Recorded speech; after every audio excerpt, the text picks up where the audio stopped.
다 함께 나서서 오늘 말씀 봉독하시겠습니다. 오늘 말씀은 4장 24절까지인데 길어서 1절에서 15절까지만 저희는 한 절씩 교독하시겠습니다.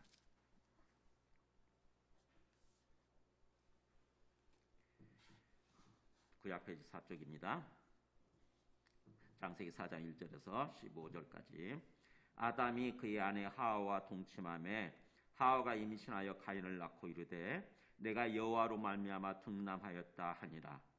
그가 또 가인의 아우 아벨을 낳았는데 아벨은 양치는 자였고 가인은 농사하는 자였더라.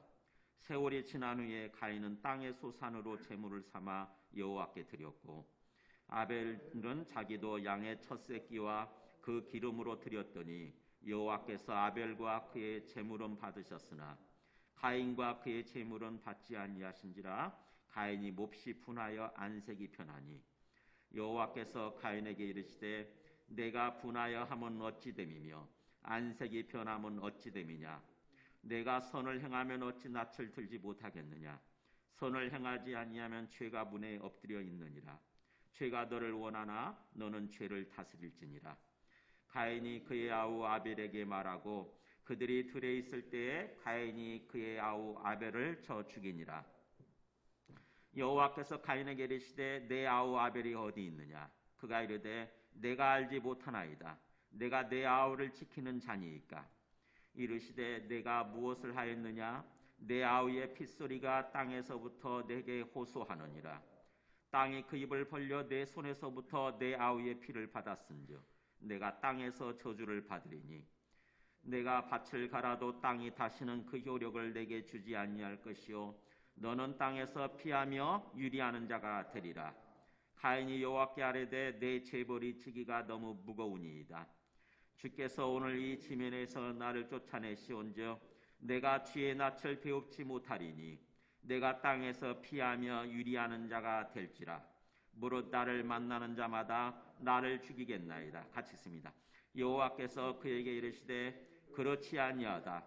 가인을 죽이는 자는 벌을 7배나 받으리라 하시고 가인에게 표를 주사 그를 만나는 모든 사람에게서 죽임을 면하게 하시니라. 아멘. 앉으시겠습니다.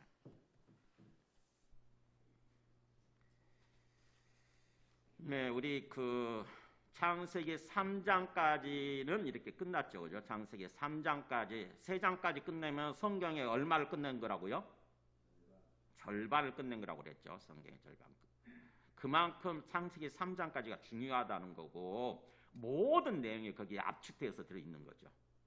그러니까 세상이 어떻게 해서 시작이 되어졌고 또 우리 인생이 어떻게 시작되어졌고 어떻게 해서 우리가 이런 세상을 살게 되었는지 어떻게 해서 우리가 이런 인생을 살게 되었는지를 압축해서 보여주는 게 창세기 3장까지의 어떤 그런 말씀이에요.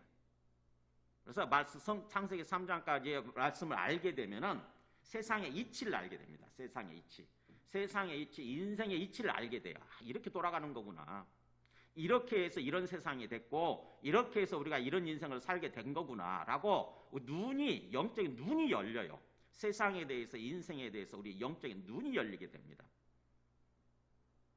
그러니까 창세기 3장까지가 굉장히 뭔가 내용이 엄청나게 많이 있으면서도 또 중요하고 그러면서도 어렵죠. 그러니까 어려워요. 우리가 생각하는 만큼 그렇게 쉽지가 않습니다. 그래서 대충 그냥 쭉 읽어버리고 그런 성경이 아니에요. 창세기 3장까지는 반복해서 한 단어 한 단어 깊이 생각하면서 묵상하면서 읽어야 됩니다.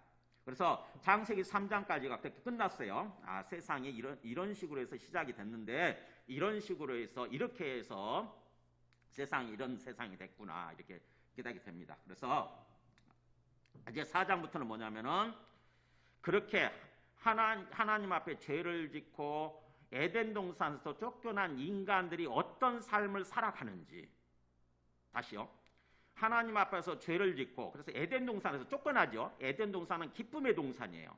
아무 걱정 없이 아무 근심 걱정 없이 그냥 마냥 행복하게 삶을 살아갈 수 있는 어떤 그 세상 그게 에덴 동산이거든요. 마냥 행복하게 지복을 누리면서 익스트림 해피니스예요. 극단의 어떤 그 행복을 누리면서 영원히 살아갈 수 있는 어떤 그 세상, 그것이 에덴 동산인데 그것에서 쫓겨났어요. 그래서 그 에덴 동산을 쫓겨난 인간들이 이제부터 어떤 삶을 살아가느냐, 이제부터 하나님을 직접 보지 못하죠. 그죠? 에덴 동산에서 하나님을 직접 보면서 대화도 하고 교제도 하고 차도 마시면서 하나님과 그렇게 하나님께 경배드리며 예배드리며 그렇게 행복하게 영원히 살 수 있었는데 거기서 쫓겨났어요. 이제는 하나님을 직접 보지 못하죠. 인간들이 하나님을 직접 보지 못하는 세상으로 쫓겨났은 거예요. 우리가 하나님 안 보이잖아요. 이렇게, 그죠? 하나님 안 보이잖아요. 근데 하나님을 직접 보지 못하는 그런 환경 속에서 인간들이 어떤 삶을 살아가는가, 이거를 보여주는 것이 창세기 4장부터 얘기해요. 4장부터. 그래서 이제 에덴 동산 쫓겨난 인간들의 삶의 모습 이렇게 볼 수 있는 것입니다. 특별히 4장, 5장은 보면은 그 두 가지 대조되는 삶의 모습을 보여주죠. 4장은 가인의 후손들, 가인과 가인의 후손들이 살아가는 삶의 모습을 보여주는 거고요. 그 다음에 이 4장 25절부터죠. 4장 25절부터 이 5장까지는 뭐냐면은 아벨의 후손, 그리고 셋의 후손이죠. 가인과는 대조되는 아벨과 셋의 후손들이 어떤 삶을 살아가는지를 보여주는 거예요. 서로 대조되는 거죠. 지금 우리 인간 세상은 이 두 종류의 삶이 있어요. 하나님을 직접 보지 못하는 상황에서 두 종류의 인생, 두 종류의 삶의 인간들의 모습이 보이는 거예요. 지금도 마찬가지예요. 지금도 하나님을 전혀 인정하지 않고 하나님의 뜻을 모르는 채, 하나님의 사랑을 모르는 채 가인과 같이 온갖 죄를 지으면서 멸망의 삶, 그야말로 불행한 삶을 살아가고 있는 사람들이 있고, 반면에 아벨과 이 셋의 후손들처럼 하나님이 직접 보이지 않지만 하나님을 인정하고 하나님을 믿고, 그래서 하나님과 함께 행복한 삶을 살아가는, 그리고 또 온 세상을 구원하기 위해서 하나님과 동행하고 하나님과 동역하면서 삶을 살아가는 그런 삶의 모습이 있는 거죠. 그래서 이 창세기 특별히 이 4장에서 5장 말씀을 통해서 좀 깊이 생각하게 되면은, 세상이 이런 식으로 지금 진행이 되고 있구나. 세상 사람들이 이렇게 두 종류의 인간들이 있어가지고 두 종류의 인생을 살아가고 있구나. 이걸 깨달아야 돼요. 즉 다시 말하면 하나님의 눈을 가져야 됩니다. 세상을 바라보는 데 있어서 하나님의 눈, 그걸 하나님의 관점이라고 그러죠. 하나님의 관점을 가질 수 있어야 돼요.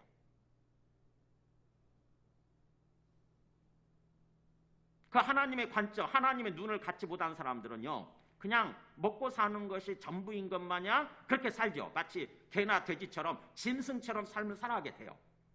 하나님의 마음을 모르고 하나님의 뜻을 모르고 하나님의 눈을 갖지 못하는 사람들은, 세상을 바라보고 인생을 바라보는 데 있어서 하나님의 관점을 갖지 못하는 사람들은요, 그저 먹고 사는 거, 우리 배부르면 만족하고 또 뭔가 똥 싸면 만족하는, 먹고 싸면 만족하는 그런 어떤 개와 돼지 같은 짐승 같은 삶을 살아가게 되는 거죠.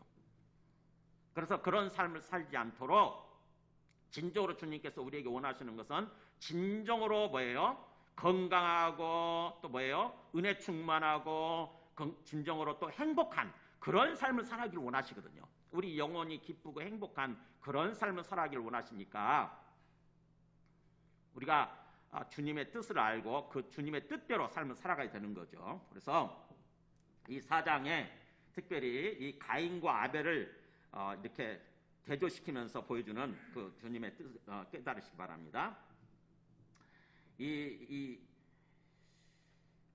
먼저 이 그 4장 1절에서 4장 1절에서 8절까지 보게 되면은 가인과 아벨의 어떤 그 두 대조적인 어떤 그 하나님 앞에 나와서 예배드리는 데 있어서 대조적인 모습이 보여집니다. 아마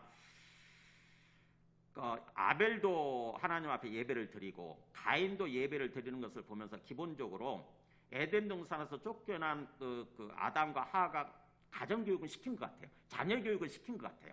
하나님은 그래도 우리 이제 하나님 직접 보지는 못하지만 하나님은 계시니까, 하나님이 또 온 세상을 지으시고 우리에게 생명을 주신 분이시니까 하나님을 믿고 경배하고 예배드리는 삶을 살아야 된다라고 자녀교육을 시킨 것 같아. 근데 그 자녀교육을 제대로 이렇게 받아서 제대로 예배를 드리는 사람은 아벨이고, 대충 뭐예요? 대충 안 사람들이죠. 대충 안 사람이죠. 대충 알아듣고 대충 예배를 드리는 사람은 가인입니다. 가인이에요. 자, 보면은요.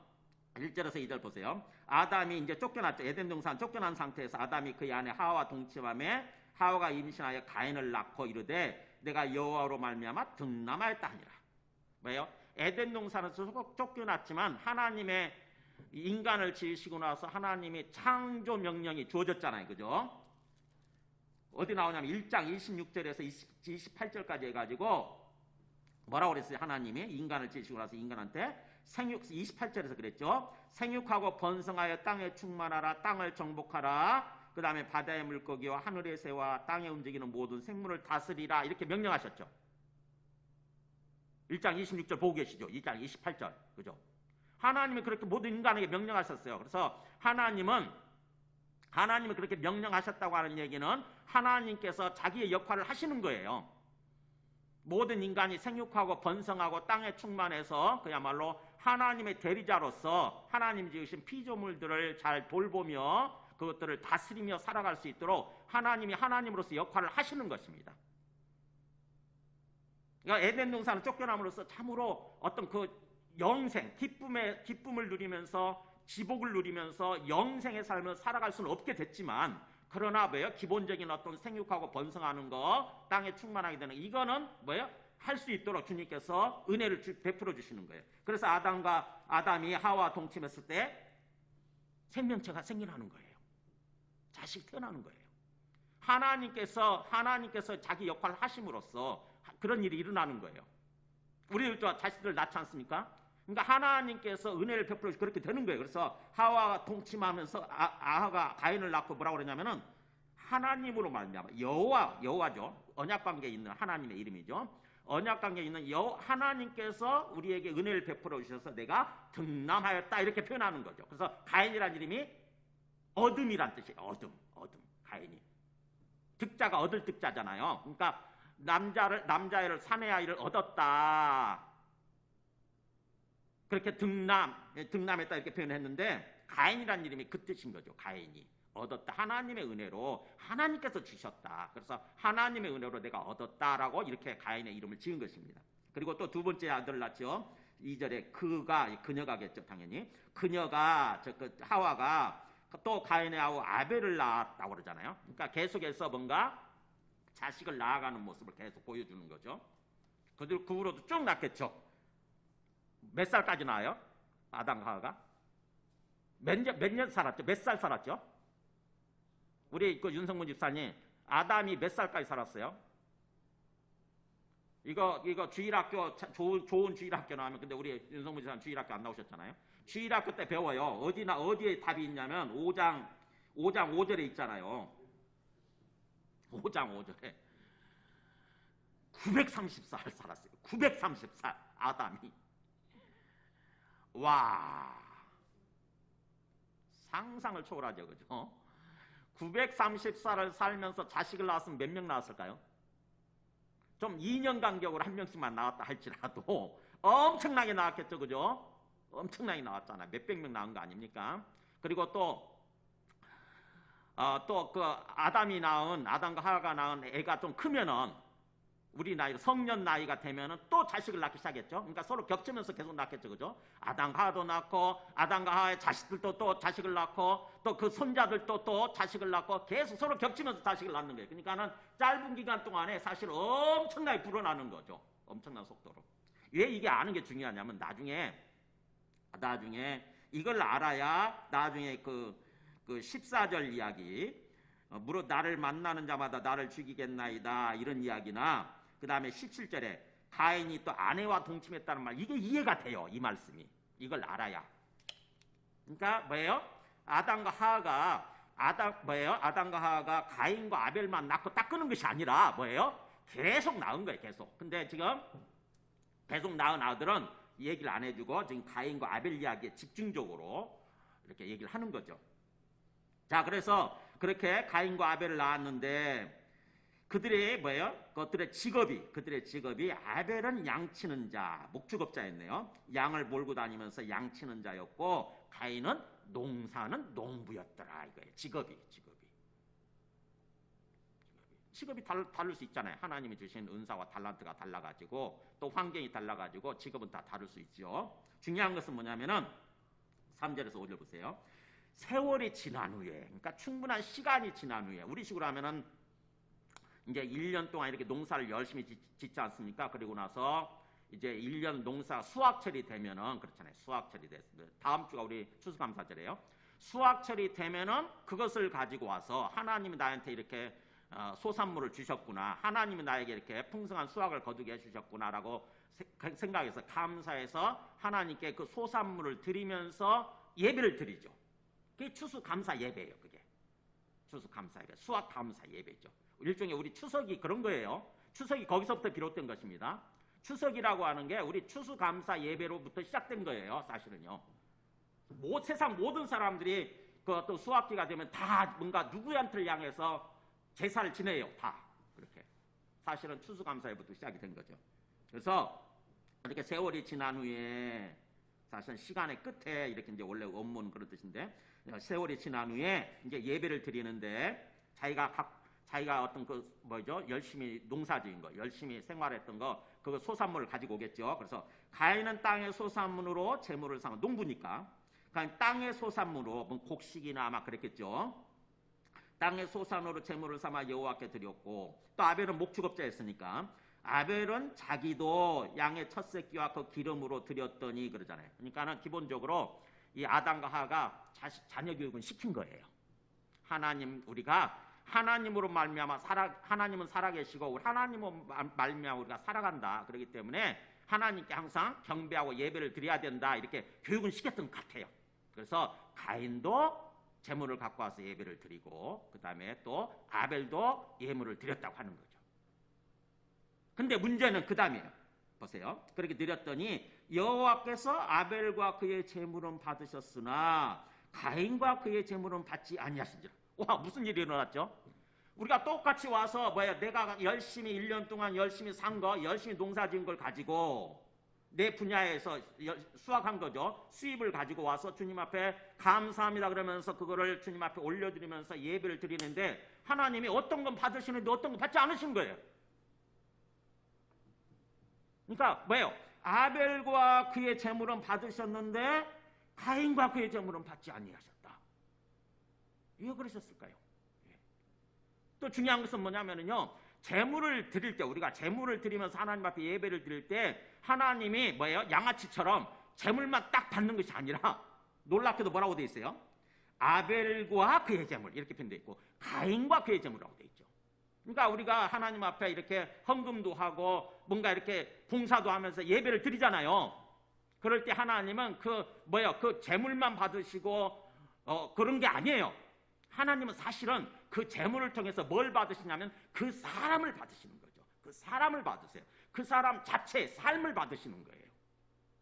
하나님이 온 세상을 지으신 분인데 뭐가 부족하다고 우리의 제물을 탐내겠어요? 그렇잖아요. 우리가 헌금을 드리면서 예배를 드릴 때 하나님 우리의 헌금을 탐내고 헌금만을 받으시는 분이 아니라는 거죠. 사실은 그 뭐예요? 헌금을 통해서, 그 제물을 통해서 우리를 받으시는 거예요. 우리의 삶을 받으시는 거죠. 우리의 삶을. 그래서 주님께서 그 헌금 속에 담겨있는, 제물 속에 담겨있는 우리의 마음을 보시는 거거든요. 우리의 마음을. 진정으로 저 사람이 하나님을 인정하고 정말 살아계신 하나님을 믿고 인정하고, 그래서 하나님을 사랑하는 마음으로, 그래서 하나님께 정말 경배하고 정말 마음을 드리느냐, 그 삶을 올려드리느냐 하는 걸, 그걸 보시는 거거든요. 그러니까 우리가 주님 앞에 헌금하고 예배드리고 그럴 때 조심해야 되는 게 뭐냐면은, 뭔가 마치 거지들한테 무슨 어떤 적선해 주듯이, 거지들한테 동양 주듯이 그런 식으로 하면 안 돼요. 헌금하시기 전에 충분히 거기다 손을 얹고 기도하셔야 돼요. 기도하시고 그 마음을 담는 것입니다. 하나님, 한 주간 동안 또 주님께서 저를 지켜주시고 저에게 은혜를 주셔서 이렇게 한 주간 동안 또 열심히 살아갈 수 있게 해주셔서 감사합니다. 우리가 사건 사고 당하지 아니하고 이렇게 건강하게 살아갈 수 있게 해주셔서 감사합니다. 주님께 감사하는 마음을 여기에 담았습니다. 그러면서 충분히 기도하고 드리는 거예요. 기도가 담겨있지 않은, 내 마음과 정성이 담겨있지 않은 예물, 그런 예배는 아무 의미가 없어요. 그래서 제가 서초동에 있을 때, 서초동 사랑교회 있을 때 우리 기도원이라고 하는 공동체를 섬기면서 그렇게 얘기를 했어요. 거기는 한 달에 한 번씩 헌금했었거든요. 한 달에 한 번씩. 그래서 한 달 동안 기도하지 않은 헌금을 하지 말라고 그랬어요. 도대체. 지금 당장 여기서 뭔가 허겁지겁 지갑 꺼내가지고 뭐 지금 거지한테 주는 거냐고. 허겁지겁 이렇게 꺼내가지고 하는 헌금 하실 때 하지 마세요 그랬어요. 왜냐하면 그런 의미가 없으니까. 충분히 기도하고 충분히 기도로 준비한 헌금만 드려야 되는 거죠. 주님은 그 마음을 보시는 거죠. 그 마음을 받으시는 거죠. 하나님 뭐가 부족하다고 그러잖아요. 뭐가 부족하다고 우리의 재물을 탐내고 우리의 재물을 받으시려고 그러시겠어요. 지금 하나님은 우리가 뭔가 이렇게 그 주님 앞에 가지고 와서 예배를 드릴 때 주님은 그 예물을 통해서 그 마음을 보시고 그 마음을 받으시고 그 사람의 삶을 받으셔서 주님께서 그 삶 속에 주님께서 복을 주셔서 그 삶이 참으로 복된 삶을 살아가도록 주님께서 그렇게 해주신다고 하는 것입니다. 그걸 아셔야 돼요. 그래서 아벨과 그의 재물은 받으셨지만, 아벨이 먼저 나오잖아요. 재물과가 아니라, 재물이 먼저가 아니고 아벨 그 자체와 아벨의 삶과 그의 재물은 받으셨지만 가인과 그의 재물은 받지 아니하셨다. 자, 그런데 왜 아벨 건 받으시고 가인은 받지 않으셨을까요? 하나님 편애하시는 건가요? 하나님이 뭔가 그냥 고기를 좋아하셔서 아벨이 드린 어떤 그 양고기와 그 다음에 그 어떤 기름은 받으셨지만 가인이 드린 어떤 그런 어떤 농산물, 어떤 곡식은 받지 않으신 건가요? 아니요. 그 표현 속에 담겨 있어요. 깊이 생각해 보세요. 보세요. 가인과 가인이 드린 재물과 아벨이 드린 어떤 재물을 그 차이를 잘 보세요. 다시 천천히 읽어보세요. 보면은 가인은 땅의 소산으로 재물을 삼아 여호와께 드렸고, 그냥 평범하죠, 그죠? 아무런 수식어가 없어요. 그냥 땅의 소산물, 농산물로 가지고 그냥 드렸고, 반대로 아벨은 자기가 목축업자니까 양을 드리긴 했는데, 자 뭐라고 되어 있습니까? 거기 양의 첫 새끼와, 복수로 되어 있어요. 원래 첫 새끼들과 그 다음에 그의 기름들 가지고 이렇게 되어 있어요. 자, 그럼 뭐죠? 그냥 드린 게 아니고 양의 첫 새끼를 드렸어요. 그게 무슨 말이죠? 양의 첫 새끼 얼마나 귀하겠어요? 마치 우리 어떤 그 장남이 귀하듯이 첫째 아들이 굉장히 귀하잖아요. 그런 것처럼 첫 새끼를 드린 거예요. 귀한 걸 드린 거예요. 귀한 거. 우리가 어떤 그 곡식을 농사를 짓고 나서요. 보면은 옛날에 전라도 사투리로 해가지고 올기살이란 말 아세요? 올기살. 그러니까는 본격적으로 수확을 하기 전에 조금 익었을 때 있잖아요. 익기 시작했을 때 그거를 땁니다. 이렇게 돌아다니면서 따가지고 그걸 가지고 쌀을 만드는 거죠. 쌀을 만들고 밥을 지어요. 그래가지고 그거를 누구한테 먼저 드리냐면 조상한테 드렸어요. 하나님을 몰랐으니까. 조상한테 먼저 밥을 해가지고 첫 곡식이죠. 첫 수확이죠. 그걸 가지고 조상한테 드렸다고요. 그러니까 마치 그런 거하고 똑같은 거예요. 가장 귀한 거 이거를 이 아벨은 드린 거예요. 양의 첫 새끼들. 그리고 또 그 기름은 뭐예요? 다 귀한 걸 가리킵니다. 귀한 거. 오늘날이야 우리가 살찌니까 기름을 안 먹지만 옛날에 굉장히 배고프고 가난하던 시절은요, 기름이 굉장히 중요해요. 귀하죠. 그래서 우리가 그 연장선상에서 요즘 뭐죠? 어떤 그 해장국이나 설렁탕 이거 먹잖아요. 그 우린물 아닙니까? 그잖아요. 뼈 우린물이 어떤 설렁탕이잖아요. 그 기름기가 있는 거죠, 그 속에. 그래서 건강을 회복하는 게 되는 거예요.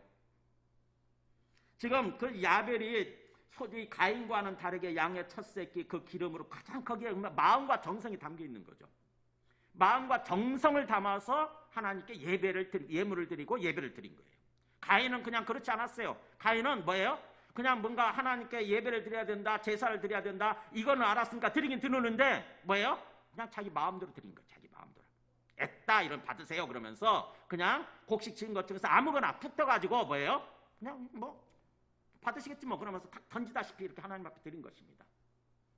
하나님은 그 예물을 드리는 가인과 아벨의 그 마음을 보시는 거예요. 아벨은 온 마음과 정성을 다해서 드리는 반면에 가인은 그냥 아무 생각 없이 그냥 드리는 거죠. 그래서 하나님께서는 아벨과 그의 제물은 받으시지만 가인 것은 거부하시는 것입니다. 내가 무슨 거지냐 그런 거예요. 내가 무슨 거진 줄 아느냐, 내가 무슨 양아치냐. 하나님께서 우리의 예물을 받으시고 예배를 받으시는 것은 우리의 삶을 복되게 해주시기 위해서, 우리한테 더 큰 은혜를 베풀어 주시고, 그래서 우리의 삶을 복된 삶으로, 행복한 삶으로 세워주시기 위해서 그 예배를 드리게 하시고 그 다음 그 예물을 받으시는 건데, 하나님 마음을 모르는 거죠. 가인은 전혀 하나님의 마음을 헤아릴 줄 모르고 자기중심적으로 생각한 거예요. 철저하게 자기중심적으로. 아벨은 하나님의 마음을 헤아린 거죠. 하나님 감점에서 하나님 입장에서 생각한 거예요. 내가 이렇게 하나님 앞에 예물을 가지고 와서 예배를 드릴 때 하나님은 어떤 걸 원하실까? 하나님이 왜 이 예배를 드리라고 하셨을까? 하나님은 왜 예물을 드리라고 하셨을까? 하나님 무슨 거지도 아닐 텐데. 하나님의 관점에서 하나님의 마음을 헤아린 거예요. 그래서 아벨은 그렇게 드린 것입니다. 그래서 가인과 그의 제물을 받지 않으시니까 가인이 뭐예요? 순간적으로 자존심이 상하고 화가 납니다. 5절 보세요. 가인과 그의 제물을 받지 아니하신지라. 그래서 가인이 몹시 분하여 그랬잖아요. 그냥 화내는 게 아니에요. 그냥 분난 게 아니에요. 몹시 엄청나게 화가 난 거예요. 뭐야 이거? 하나님이 뭔데? 그죠? 하나님 뭔데 아벨 건 받은데 나는 왜 거부해? 내 건 왜 안 받아? 가인이 몹시 분하여 안색이 변하니. 이 안색이 변했단 말이 고개를 떨구는 걸 가리켜요. 원문 직역을 하면 고개를 얼굴을 떨어뜨린 거예요. 싫다 그러면서 하나님 싫어. 하나님 한번 내가 안 갚으면 할 거야 이런 거죠. 그걸 보시고 하나님이, 그러니까 우리가 하나님 앞에 예배를 드리는 데 있어서 항상 뭐예요? 그냥 아무렇게나 드리면 안 되고 우리의 마음과 정성이 담겨 있어야 되는 것입니다. 히브리서 11장 4절 보면은요, 왜 하나님이 아벨 건 받으시고 가인 건 받지 않으셨는지 히브리서 기자가 어떻게 해석을 했나 보세요. 히브리서 이 성경을 기록한 사람이 어떻게 성경 이 부분을 해석했는지 보세요. 위에 읽어볼까요? 믿음으로 아벨은 가인보다 더 나은 제사를 하나님께 드림으로. 예. 제가 그 부분 읽을게요. 의로운 자라 하시는 증거를 얻었으니 하나님 그 예물에 대하여 증언하심이라. 그가 죽었으나 그 믿음으로써 지금도 말하느니라. 자, 가인과 아벨과 가인의 차이가 뭐라고요? 아벨은 믿음으로 드렸다고 하는 것입니다. 믿음으로. 어떤 믿음이에요? 지식적인 믿음이에요? 그게 아니에요.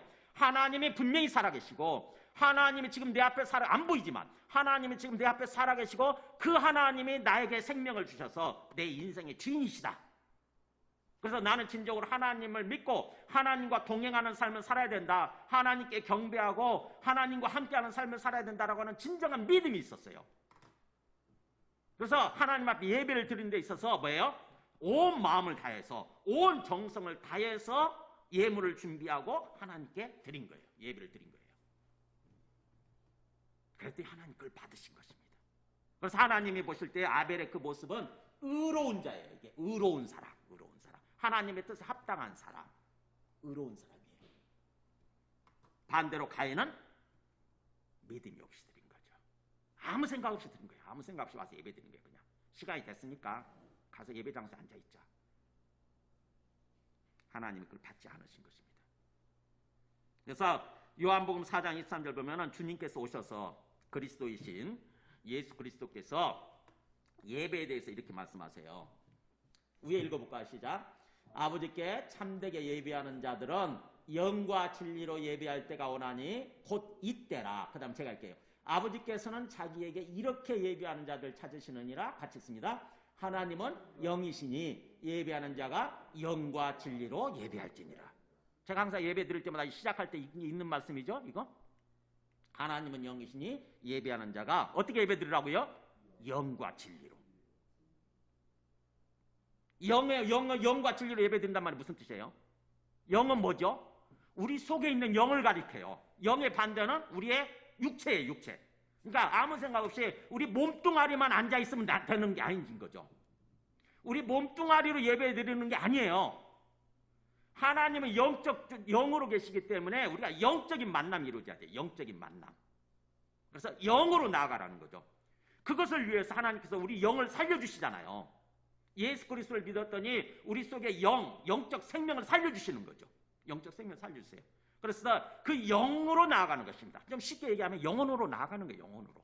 좀 더 쉽게 얘기하면 우리의 마음으로 나가는 거예요. 우리 마음으로. 우리 마음 속에 영이 있기 때문에 우리의 온 마음을 다해서 나아가는, 그게 영이에요. 진리는 뭐냐? 진리. 참된 이치라고 그랬죠. 이게 참된 이치. 하나님의 뜻이에요. 참된 이치. 우리가 삶을 살아가는, 또 예배를 드리는 참된 이치. 그 진리. 참된 삶의 모습이죠. 진지한 자세예요. 어떻게 보면 참된 삶의 자세. 흉내만 내는 것이 아니라 진짜 진실하고, 주님 앞에 진실하고 참된 모습으로 나아가는 것입니다. 아벨처럼. 하나님은 이렇게 영과 진리로 진정으로 그렇게 예배하는 자들을 찾고 계신다는 거죠. 항상 이렇게. 누가 그렇게 예배드리는 사람 없나? 아벨처럼 예배드리는 사람 없나? 그 사람을 찾으시고 그 사람을 발견하시게 되면 그 사람을 받으시는 거예요. 그 사람이 드리는 예배를 받으시는 거예요.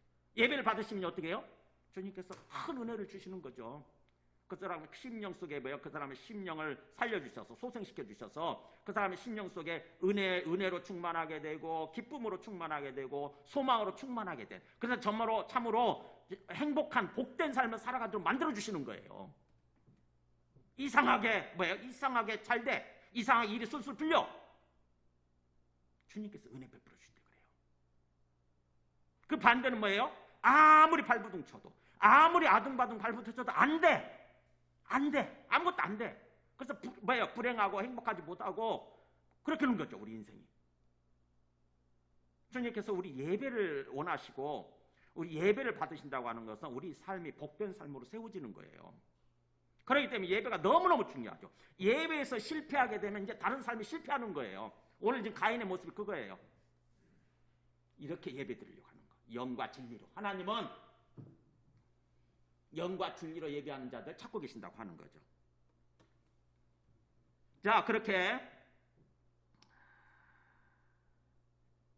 하나님께서 가인과 그의 어떤 그 예물을 받지 않으시니까, 가인의 예배를 받지 않으신 거죠. 그랬더니 가인이 몹시 분하고 얼굴을 이렇게 떨어뜨렸어요. 화가 나가지고. 그랬더니 하나님이 가인에게 이제 어떻게 보면은 충고도 하시고 일종의 경고도 하시는 거예요. 보면은 6절에 그죠? 여호와께서 가인에게 이르시되 너가 분하여 하면 어찌 됨이며 안색이 변하면 어찌 됨이냐. 왜 그러니 너? 그런 뜻이에요. 예. 두 번이 어찌 됨이냐는 말 두 번 나오잖아요. 왜 그런지. 왜? 가인아, 왜 네가 분하여 하고, 왜 분노하고, 그 다음에 또 왜 네가 그렇게 안색이 변하니, 왜 그렇게 얼굴을 떨어뜨리니, 고개를 떨어뜨리니. 네가 합당하지 않아. 그게 옳지 않아. 네가 지금 잘못한 거잖아. 그거예요. 네가 잘못했으니까 내가 지금 예물을 받지 않은 이유는, 네 예배를 받지 않은 거는 너가 깊이 돌아보고 깨달으라는 얘기다. 그거예요. 네가 깊이 돌아보고 너를 깨달으라는 얘기다. 너를 책망하고 너를 곧바로 뭔가 심판하기 위한 것이 아니라 너가 깊이 깨닫고 제대로 예배를 드리라는 얘기고, 제대로 예배를 드림으로써 너가 정말 건강하고 복된 삶을 살아가기를 원한다. 나는 그거예요. 너 왜 그러니? 그거예요. 왜 그러니? 못 깨닫니? 그러면서 7절에 너가 선을 행하면 어찌 낯을 들지 못하겠느냐. 선이라고 하는 게 뭐예요? 의를 밖으로 행동으로 드러내면 선이라고 그랬죠. 의, 반대는 불의가 밖으로 드러나면 악이 되는 거예요. 그래서 선은 악의 반대말이잖아요. 네가 그렇게 하나님의 뜻대로 의롭게 뭔가 행동을 하면 어찌 그렇게 낯을 들지 못하겠느냐. 지금 고개를 떨어뜨린 상태니까, 그죠? 그러니까 네가 선을 행하지 아니함으로 말미암아서 지금 고개를 떨어뜨린 상태다. 그래서 선을 행하려고 해야 된다. 이게 선을 행하려고, 하나님 뜻대로 의롭게 살려고 해야 된다. 그러면서 네가 만약 선을 행하지 않으면, 계속해서 선을 행하지 않으면, 하나님 뜻대로 살지 않으면 뭐예요? 죄가 문에 엎드려 있느니라. 죄가 지금 너를 삼키려고, 네가 문 열고 나가자마자 너를 삼키려고 지금 문 앞에 엎드려 있어. 지금 이렇게 웅크리고 도사리고 있어. 마치 사자나 호랑이가 딱 웅크리고 있다가 먹이를 낚아채잖아요. 그런 것처럼 지금 죄가, 즉 사탄이에요. 사탄이 너 지금 문 앞에 엎드려 있어. 네가 서는 대로 행하지 않으면은 너는 사탄의 밥이 되는 거야. 죄의 밥이 되는 거야. 그러면서 죄가 너를 원하나 너는 죄를 다스릴지니라 그래요. 죄가 너를 지금 완전히 낚아채려고, 너를 완전히 삼키려고 지금 노리고 있다. 간절히 노리고 있다. 그러나 너는 그 죄를 다스려라 그래요. 죄를 다스려라. 이 같은 표현이 어디 나와 있었죠? 3장 16절에 있었잖아요. 남편과 아내 관계를 얘기하면서 하와한테 그랬잖아요. 16절에서 뒷부분 보면은 너는 남편을 원하고 남편은 너를 다스릴지니라. 죄악 가운데 빠짐으로 말미암아서 뭐예요? 계속해서 너는 남편을 계속해서 뭐 삼키려고 그야말로 너가 주도하려고 한다고 하는 거죠. 남편으로 하여금 죄를 짓도록 너도 죄를 짓고 남편도 죄를 짓도록 그렇게 주도하려고 하겠지만 그러나 남편은 너를 다스리게 될 거다. 그렇게 해야 되는 거죠. 죄를 짓도록 주도하면 안 되는 거죠. 서로 하나님의 일을 하도록 서로 돕는 자 관계로 세워진 거잖아요. 사실은요. 그죠? 부부 관계라고 하는 것은 하나님의 일을 하기 위해서 서로 돕는 자로 세워졌는데 뭐예요? 죄를 짓는 쪽으로 주도하는 쪽으로 가면 안 되는 거죠. 오늘날 부부 관계가 그런 거 아닙니까? 계속 서로 주도권 싸움을 벌이고 있는 거거든요. 죄를 짓기 위해서. 죄악된 삶을 살기 위해서 서로 어떤 주도권 싸움, 서로 계속 갈등 관계 있는 거예요. 이 연장선상에서. 마찬가지로 오늘 말씀에서도 그죠? 이 죄와 그다음에 그 가인 사이에 우리 인간이죠. 계속해서 죄는 계속 우리를 삼키려고 그러고 그다음에 우리는 뭐예요? 그 죄를 다스리는 삶을 살아야 되는 거죠. 그래서 계속해서 우리는 영적으로 계속 싸움 가운데 있어요.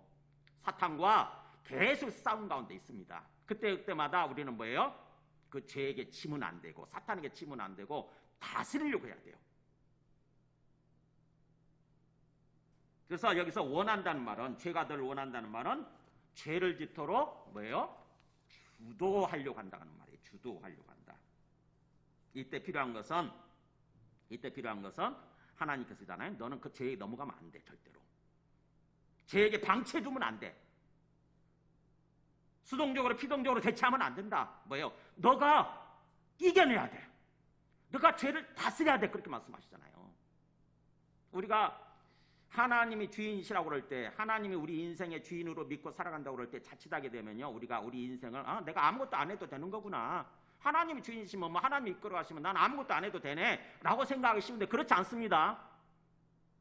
크게 보면 하나님의 주도에 가시지만 뭐예요? 속에 세부적으로 깊이 들어가게 되면은 하나님은 우리도 똑같이 인격체이기 때문에 하나님과 우리가 서로 주고받는 관계에서 삶을 살아가는 거예요.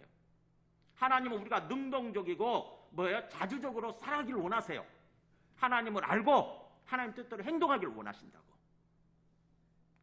그것을 위해서 우리한테 자유의지를 주신 거예요. 자유의지.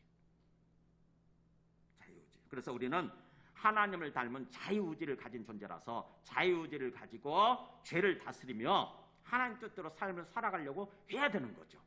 우리가 하나님을 믿고 뭐예요? 하나님 앞에서 이렇게 삶을 살지만 하나님이 주도해 가시고 인도해 가시는 삶을 살지만 항상 우리의 속에 뭐예요? 능동적이고 적극적으로 자주적으로 행동하는 그런 모습이 필요한 거죠. 성경에 보면 로마서 6장 4절 보여줘 보세요. 여기 보면 우리가 어떤 삶을 살아야 되는지 로마서에서 이렇게 얘기를 합니다. 우리가 구원받은 다음에 얘기해요. 구원받은 다음에 우리가 읽어볼까요? 위에 읽어볼까요? 시작. 우리가 그의 죽으심과 합하여 세례를 받음으로 그와 함께 장사되었나니. 그는 누구예요? 예수 그리스도. 예수 그리스도의 죽으심, 십자가죠. 예수 그리스도 죽으심과 합해서 세례를 받았어요. 그러니까 우리가 세례 받는다고 하는 것은 그런 거죠. 예수님처럼 또 예수님과 함께 내가 죽고 나는 새 생명으로 거듭나겠습니다. 그런 거거든요. 그래서 우리가 예수님의 이름으로 세례 받는다고 하는 것은 바로 그런 거예요. 나의 옛사람은 죽고 내가 뭐예요? 내 욕망을 따라서 내가 주인 돼서 살았던 나의 옛사람은 죽고 새 사람으로 태어나는 거예요. 새 사람으로 태어나는 게 우리가. 그래서 그와 함께 장사된 옛사람이 장사된 거죠. 장사되었나니 이는 우리로 또한 뭐라고 여기 되어 있습니까? 새 생명 가운데 행하게 하리 함이라. 이제부터는 우리가 새 생명 가운데 행하도록 그렇게 옛사람은 죽고 장사됐다고 하는 거죠.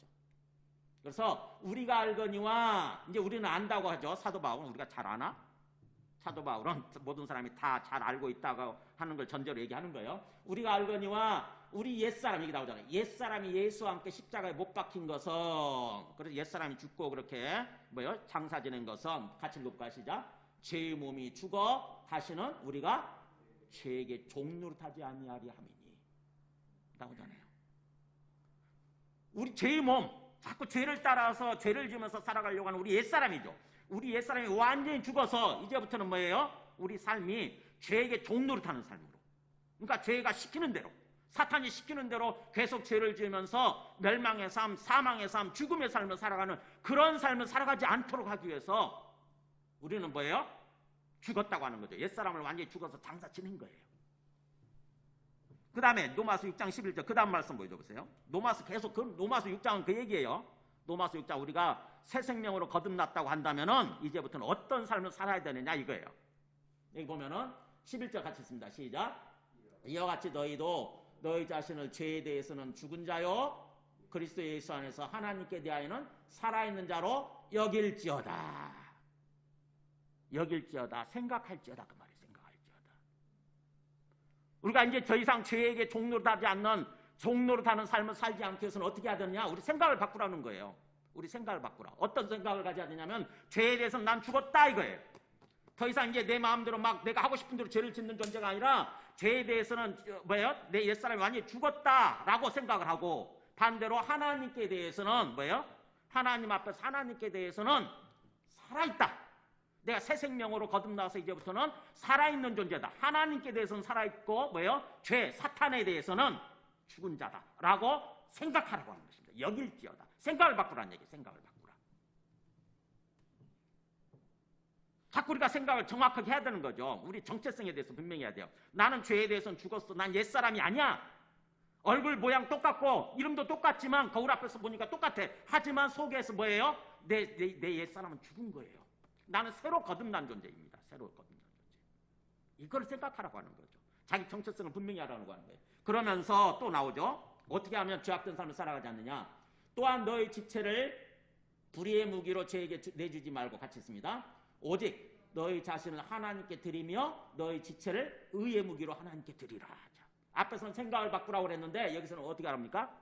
우리의 몸이에요. 몸. 지체가 몸이지 않습니까? 우리 손과 발, 이 몸이잖아요. 몸뚱아리. 우리의 몸을 구체적으로 뭐예요? 하나님께 드리라 이거예요. 죄에게 내주지 말고 더 이상 죄에게 사탄에게 내주지 말고 이제는 적극적으로 하나님께 드려라 이거잖아요. 하나님께 드려라. 행동을 바꾸라는 얘기예요. 행동을 바꾸라. 삶의 구체적인 행동을 바꾸라. 가만히 앉아서 하나님이 다 알아서 하시겠지 이게 아니에요. 우리의 생각을 바꾸고 행동을 구체적으로 바꾸는 것입니다. 그게 하나님께서 우리에게 원하시는 그런 삶이에요. 그러니까 죄가 너를 원하지만 너는 죄를 다스려라 그 말은 뭐예요? 하나님께서 우리 자유의지에 호소하는 거예요. 너가 자유의지를 갖고 있지 않느냐. 네가 스스로 해야 되는 거야. 그런 뜻이에요. 네가 스스로 해야 되는 거야.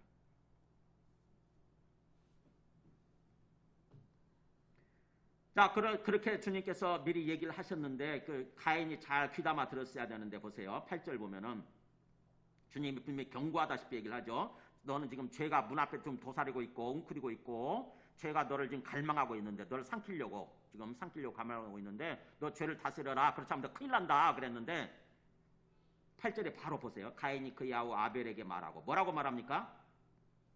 밑에 설명이 되어 있네요.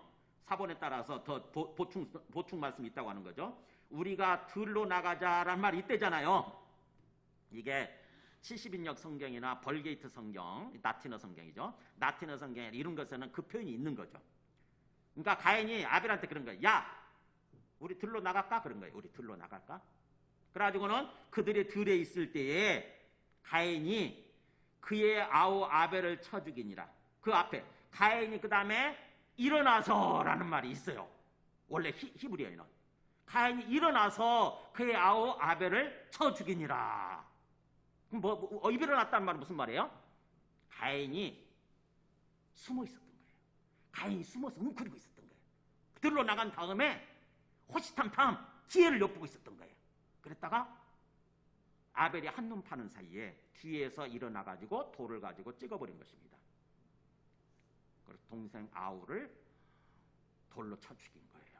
하나님이 경고하셨는데 너 자칫하게 되면 죄가 너 완전히 너부터 삼키려고 한다. 너 죄의 먹잇감이 된다. 그랬는데 가인은 전혀 그 말에 귀를 기울이지 않았어요.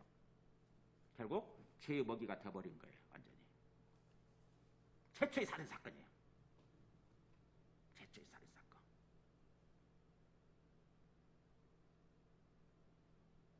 자, 그런 일이 있고 나서 이제부터 9절부터 15절까지 보세요. 하나님이 아시죠? 하나님 얼마나 마음이 어떠시겠어요? 하나님이 첫째 마음이 막 분노하시는 마음이겠어요? 아니면 안타까운 마음이시겠어요? 우리는 가인이 죄를 지었기 때문에 언뜻 그런 생각이 쉽죠. 하나님이 막 화나셨을 거다. 그래서 다짜고짜 그냥 몽둥이를 가지고 가인을 쳐 죽이려고 하실 거다. 이런 생각이 쉬운데 천천히 말씀의 진행을 보면 전혀 그렇지 않습니다. 하나님이 얼마나 이 가인을 또 안타까워하시는지 보세요. 죄를 지었지만 9절에 보세요. 여호와께서 가인에게 이르시되 나타나시죠. 그러고는 네 아우 아벨이 어디 있느냐 물어요. 몰라서 물으시는 거예요? 아니요, 아시죠.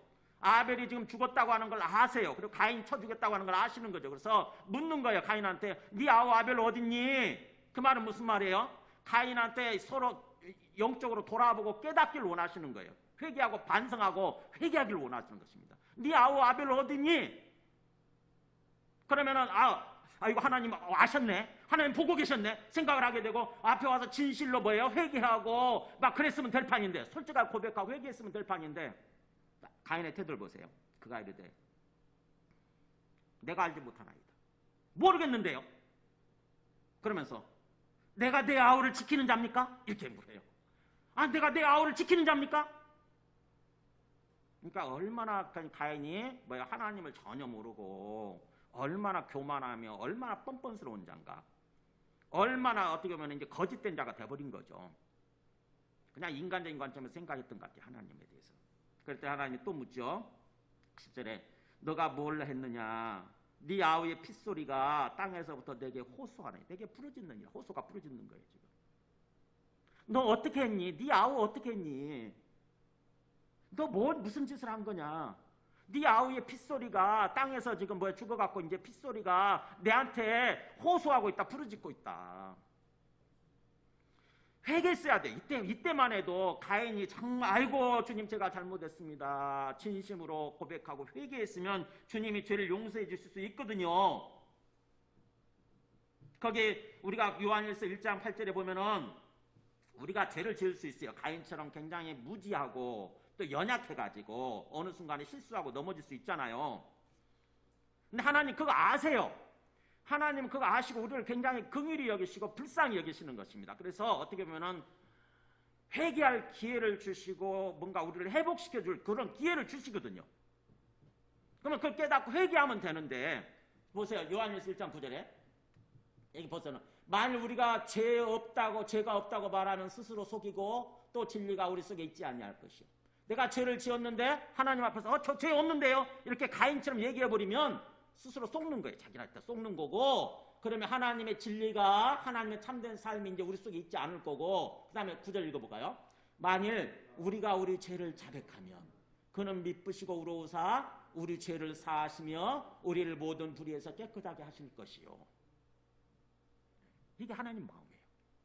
솔직하게 하나님 앞에 죄를 고백하는 것입니다. 이거 하나님 제가 잘못했습니다. 제가 순간적으로 실수하고 죄를 지었는데 주님 죄송합니다. 저를 용서해 주세요. 이렇게 진심으로 회개하면 하나님이 우리 죄를 용서해 주시다잖아요. 우리 죄를 용서해 주시면서 우리를 모든 불의에, 우리 영혼이 더럽혀진 상태잖아요. 죄를 짓게 되면 우리 영혼이 완전히 더럽혀진 상태가 되거든요. 그걸 깨끗하게 해주신다는 거예요. 다시 의로운 사람으로 다시 회복시켜 주시는 거죠. 의로운 사람은 하나님과 함께 걸어가는 삶이에요. 하나님과 함께 동행하는 삶이 그게 의로운 거예요. 그렇게 해주실 판인데 그렇게 하지 않은 거죠. 지금 가인이 그 기회를 놓쳐요. 그래서 하나님이 결국 그렇게 얘기를 하시죠. 하나님의 심판이라기보다는 심판이면서도 하나님 나라의 법칙에 의해서 어쩔 수 없이 이루어지는 그런 모습, 그게 바로 보세요. 11절 12절 땅이 그 입을 벌려 너의 손에서부터 너의 아우의 피를 받았은즉 너가 땅에서 저주를 받으리니. 우리는 지금 번역상 이렇게 뒤집혀져 있지만 원래 번역으로 원래 말씀은 어떻게 있냐면 너가 땅에서 이제부터 저주를 받을 거다라는 말이 먼저 앞에 있어요.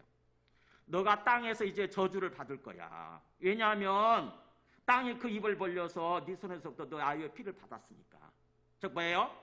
가인 네가 억지로 그 아벨을 죽임으로 말미암아서 그 아벨의 피를 흘림으로 말미암아서 땅이 어쩔 수 없이 그 너희 아우의 피를 받게 됐지 않느냐. 그래서 어떻게 보면은 땅이 일종의 화가 나는 거고 땅이 너를 거부하게 된다. 이제부터 땅이 너를 거부하게 돼. 땅이라고 하는 것은 뭐예요? 우리 삶의 터전이에요. 우리 삶의 터전, 우리가 죄를 짓게 되면 우리의 삶의 터전이잖아요. 우리의 삶의 터전이 우리를 행복하게 해줘야 되는데 우리를 내쫓게 됩니다. 우리를 거부하게 되고요. 땅이 우리한테 해를 끼치게 되는 거예요. 이제부터 유익을 주는 것이 아니라 해로움을 주게 되는 거죠. 그래서 12절에 나오잖아요. 너가 밭을 갈아도 이제부터는, 그러니까 땅에서 저주를 받는단 말이 그런 뜻이에요. 너가 밭을 갈아도 땅이 다시는 그 효력을 너에게 주지 아니할 것이요. 이제 밭 갈아도 소용이 없어. 너가 열심히 일해도, 발버둥 치면서 열심히 살아도 이제 소용없어. 아무 효과가 없는 거야. 유익을 주지 못해. 너가 행복한 삶을 살지 못해. 생각해보세요. 농부에게 있어서 열심히 밭 갈아서 씨 뿌리고 했는데 다 말라 비틀어져 버리고 그야말로 완전히 어떤 그 흉년이 든다고 생각해보세요. 그런 모습인 거예요. 땅이 네가 열심히 밭 갈아도 이제 효력을 주지 않을 거야. 네 소산물이 없어. 열심히 일해봤자 소용이 없는 거죠. 그러면서 너는 땅에서 피함에 유리하는 자가 되리라. 이제 너는 땅에서 피함이란 말이 비틀거리며 그런 뜻이에요. 너는 이제부터 누가 건드리지 않아도 스스로 뭔가 비틀고 수치한 사람처럼 이제 막 흔들리면서 비틀거리면서 살게 될 거고, 그 다음에 유리하는 자는 뭐예요? 떠도는 자예요. 안정되지 못하고, 안정된 삶을 살지 못하고 계속 뭐예요? 방황하는 것입니다. 인생이 그렇게 돼버린 거예요. 인생이 항상 흔들리고, 그 다음에 뭐예요? 항상 떠도는 삶, 그런 자가 되리라. 그게 하나님 나라의 법칙이라고 하는 거죠. 땅이 너가 뭐예요? 그렇게 죄를 지음으로써 땅이 너를 이제 어떻게 보면은 땅으로부터 저주를 받아서 너의 삶 자체가 이런 삶으로 전락한다고 하는 거죠. 그랬더니 가인이 들으면서 너무 힘든 거예요, 그죠? 자기가 죄를 짓겠지만 알고 내 삶이 이제 이렇게 되는구나 생각하니까 너무 힘들죠. 하나님 말씀 들으면서 13절에 그러잖아요. 가인이 여호와께 이르되 내 죄벌이 내가 지기가 너무 무거우니이다. 아이고 너무 무겁습니다. 힘들어요. 그러면서 14절에 주께서 오늘 이 지면에서 나를 쫓아내시온즉, 아이고, 이 주께서란 말이 우리말로는 주께서라고 번역되어 있지만 원래는 당신께서 그런 뜻이에요. 원래는 당신께서. 그러니까 뭐예요? 하나님을 향해서 주님이라고 부르지도 않아요. 지금 가인이 얼마나 하나님을 향해서 뒤틀려 있는지 아시겠죠? 당신이 그런 뜻이에요. 당신이 나를 오늘 이 지면에서 나를 쫓아내시온즉 이제부터는 내가 당신의 낯을 뵙지 못할 거고, 그러니까 당신의 얼굴도 뵙지 못할 거고, 첫 번째. 그 다음에 내가 땅에서 피함에 유리하는 자가 될 거고, 내가 그 땅에서 흔들리면서 떠도는 그런 삶을 살게 될 거고, 또 세 번째, 물은 나를 만나는 자마다 나를 죽이겠나이다. 아이고 내가 땅에서 돌아다니는 동안 나를 만나는 사람이 다 나를 죽이려고 할 텐데요. 이제부터 제가 아벨과 가인밖에 없는데, 그럼 아벨은 죽여버렸는데 가인이 누구를 염두에 두고 나를 만나는 사람이 나를 죽일 거라고 할까요? 아까 말씀드렸죠, 그죠? 지금 이 아벨과 가인이 좀 커서 하나님 앞에 예배를 드린 거기 때문에 그동안에 태어난 사람들 쭉 있잖아요, 계속. 그리고 또 앞으로 태어날 사람도 있지 않습니까? 이 사람도 오래 사니까, 그죠? 930살까지 살았대잖아요, 아까 아담이. 그러니까 앞으로 오래 살 거기 때문에 앞으로도 태어날 사람들 있잖아요. 그러니까 엄청나게 지구에 어떤 그 사람들이 많아질 거기 때문에 그걸 염두에 두는 거예요. 무릇 나를 만나는 자마다 나를 죽일 것입니다. 죽이려고 할 것입니다. 그랬더니 하나님이 또 뭐예요? 그 어려운 가운데서도 은혜를 베풀죠. 그에게, 가인에게 은혜. 그러니까 가인을 향한, 아무리 죄인이고 악인이라 할지라도 사람들을 향한, 인생들을 향한 하나님의 마음이 여기 나타나요. 여호와께서 그에게 이르시되, 가인에게 이르시되 그렇지 아니하다. 아니야, 그렇게 안 될 거야. 내가 그렇게 하도록 허락하지 않을 거야. 그런 뜻이에요. 가인을 죽이는 자는 벌을 7배나 받으리라. 아무도 함부로 못 죽이는 거죠.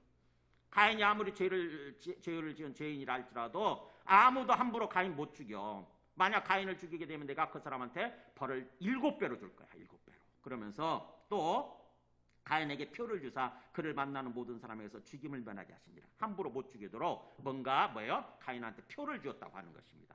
그러니까 가인을 죽이려고 하는 순간 뭔가 그렇게 느껴지겠죠, 그죠? 가인을 죽이면 안 되겠구나, 이렇게 뭔가 표를 보이지 않는 어떻게 표겠죠, 어떻게 보면은 이마에 우리 주님의 이름을 새겼던 것처럼 그렇게 하나님께서 그렇게 표를 딱 새겨놔가지고 가인을 못 죽이게끔 했다고 하는 거죠. 그래서 이렇게 가인을 향한 주님의 어떤 계속해서 계속 은혜를 베풀고 긍휼을 베풀고 불쌍히 여기는 모습, 이런 모습이 계속 나타나죠. 가인이 죄를 지었는데, 가인이 죄를 짓고 분명히 죄인이고 악인인데도 불구하고 우리 같으면은 하나님이 그야말로 몽둥이 들고 곧바로 가인을 죽이기 위해서 그렇게 하려고 하실 것 같은데 그렇게 하지 않죠, 그죠? 끝까지 어떻게든지 불쌍히 여기고 그에게 진정으로 돌아오도록 하기 위해서, 어떻게 보면 하나님께 회개하고 돌아오도록 하기 위해서 계속 은혜를 베풀고, 또 마지막에 가서도 또 가인을 못 죽이도록 가인을 어떻게 보면 보호해 주시는 그런 모습이죠. 이게 하나님의 마음이에요. 지금 세상 사람들 있잖아요. 하나님을 인정하지 않고 하나님 믿지 않고 살아가는 세상 사람들을 향해서 하나님이 그렇게 대하시는 것입니다. 우리 생각은 좀 달라요. 왜냐하면 하나님, 원래 하나님의 자식들이잖아요. 사실은 모두가 다 하나님의 자식들이기 때문에 하나님께서 그들을 어떻게든지, 하나님의 목표는 뭐냐면 그들이 돌아오는 거예요. 그들을 구원하시는 것입니다. 심판이 목표가 아니라, 심판이 목적이 아니라 어떻게 구원이 목적이에요. 구원이 목적. 그래서 주님께서는 그들의 무지함, 그들의 어떤 그 연약함, 그걸 긍휼히 여기시는 거죠. 불쌍히 여기시고. 그래서 하나님은 사랑이시란 말이 그런 뜻이에요. 이 가인이 하나님의 마음을 깨달았어야 돼요. 그래서 하나님께로 정말 회개하고 돌아왔어야 되는데 가인은 끝까지 하나님의 그 마음을 잘 모르죠. 그래서 결국에는 이제 우리가 읽지 않았지만 마지막 마무리 16절에서 24절까지 보면은 가인이 결국 여호와 앞을 떠나죠.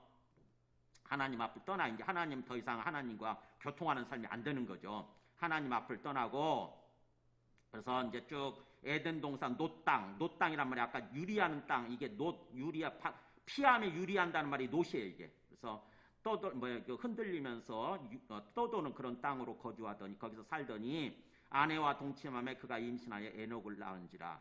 가인이 성을 쌓고 그의 아들의 이름으로, 이제 내가 하나님이 나를 보호해 주시지 않을 거니까 내 스스로 보호해야 되겠다 생각을 가지고 아들의 이름으로 성을 쌓고, 성이 도시죠, 시티. 자기 도시 왕국을, 자기 나라를 건설하는 거, 일종의 가인의 왕국이죠. 가인의 왕국. 도시를 건설하고 그 다음에 그 아들의 이름으로 성을 이름하여 에녹성이라 이렇게 지은 거죠. 에녹성. 이게 세상 사람들이 사는 모습이에요. 하나님을 인정하지 않으니까 내 스스로 보호해야 되는 거야. 내 스스로.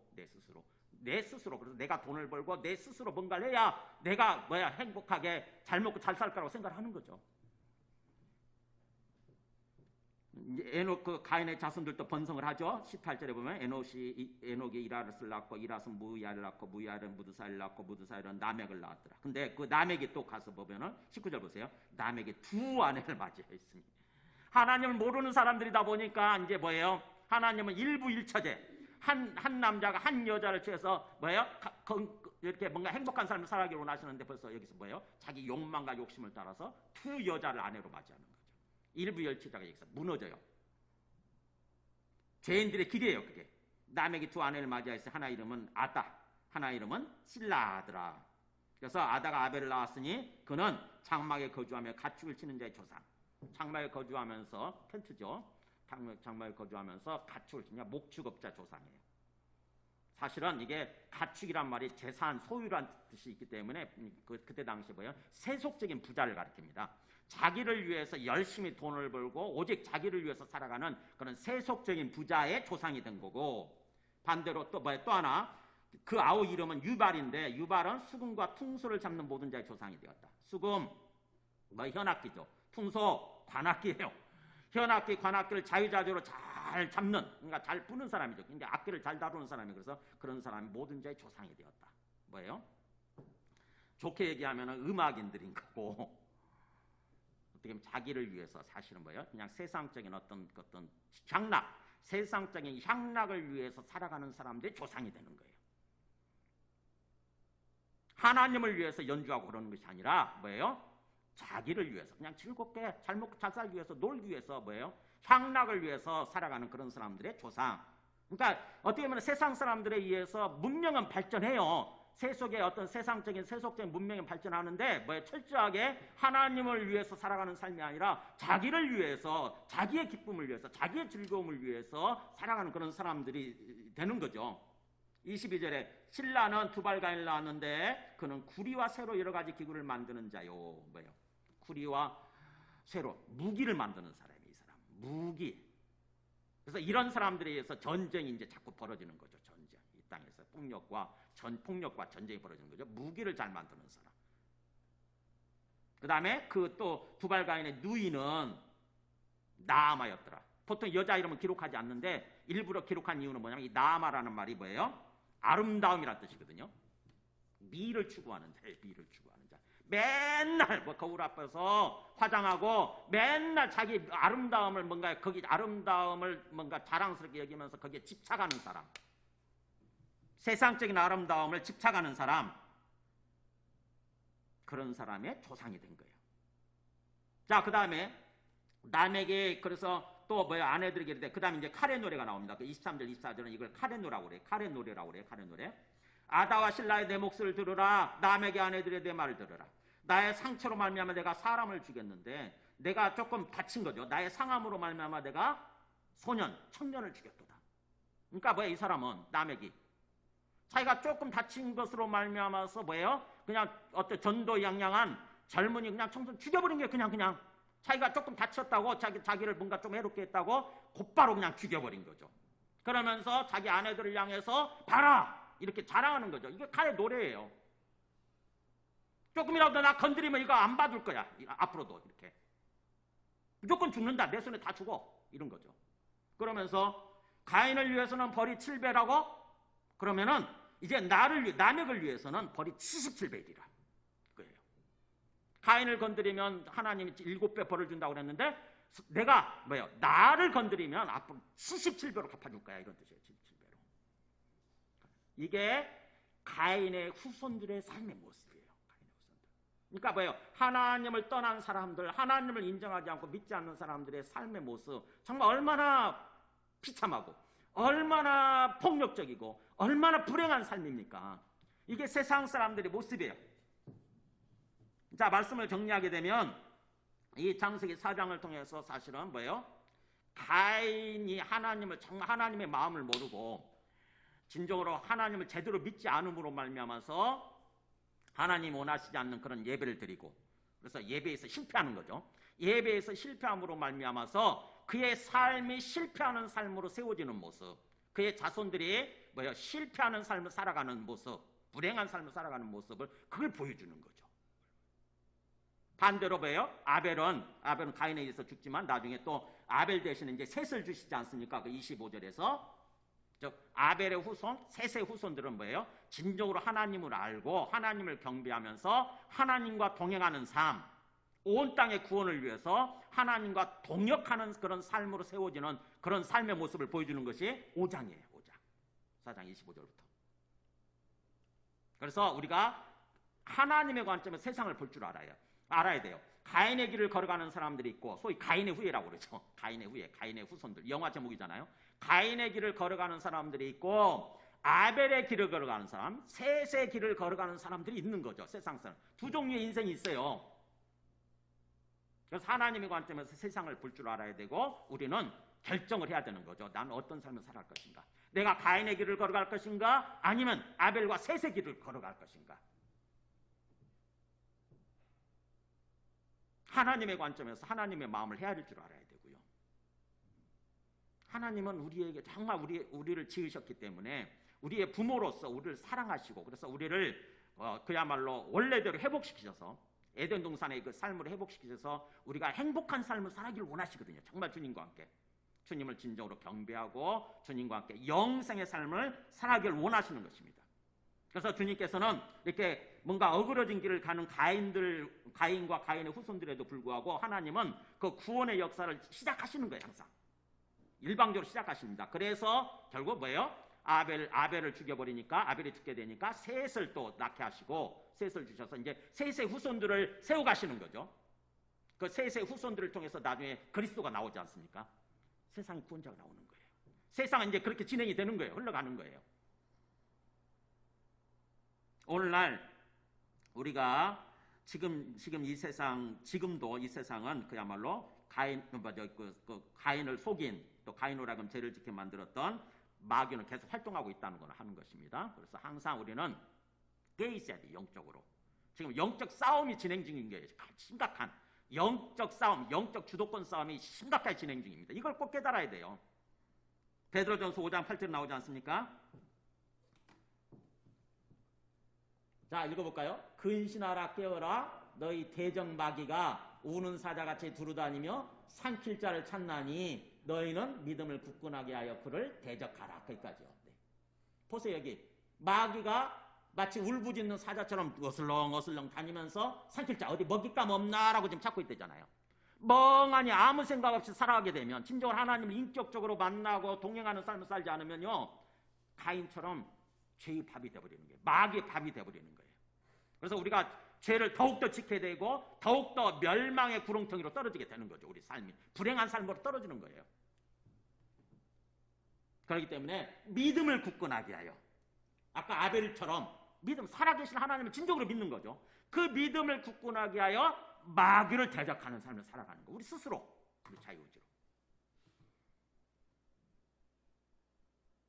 그래서 우리가 항상 삶을 살아가면서 주님의 관점에서 세상을 바라보고 우리가 처한 우리 인생의 상황을 바라보고 항상 살아계신 하나님을 바라보면서 하나님의 관점에서 그걸 바라보면서 하나님과 항상 교통하면서 온 땅의 구원을 위해서 하나님과 동역하는 그런 삶으로 살아야 되겠다 이렇게 결심하시고 하나님께 구체적으로 우리의 삶을 드리는 것입니다. 항상 하나님 우리 삶을 가인의 가문과 같이 가인의 자녀들과 같이 그렇게 되는 것이 아니라 아벨의 자손들 셋의 자손들처럼 그렇게 세워주시옵소서.